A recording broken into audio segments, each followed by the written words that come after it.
And anything that makes it to a national platform is going to be distorted. You know, I totally agree because when I was first running for office back in 2017, every single article said Muslim teenager running for office because Donald Trump is president. And Okay. that is not why I was running for office, but I shared the story about the way Islamophobia came up my very early time since the inception of me being involved in this space. So again, a story like that just read better.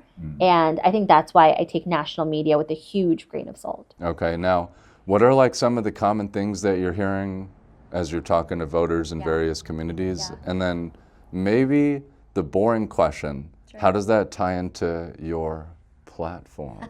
Okay. So the same top three things I say, regardless of who's in the room, regardless of what forum, capacity, house party, meet and greet event that we are participating in, I talk about healthcare, immigration, and education. Okay. And those are the top three things that I've heard at most doors in some fashion or vacuum. All three of those tenets, by the way, are what's causing the unaffordability crisis that our country is in right now.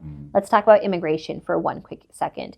I mean, we just signed a 7.5 billion multi-year funding bill for ICE. Yep. That's an affordability issue.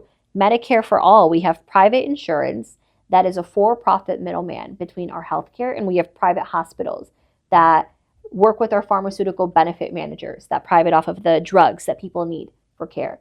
And then you have education.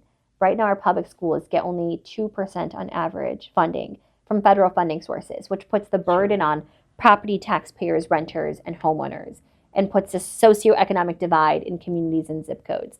It's all of that is an affordability issue, and people who just throw around the buzzword of affordability without understanding concretely how that translates at the federal level is exactly why you need a candidate that has walked the walk, talked the talk, lived the experience, and is having these conversations at the door every day.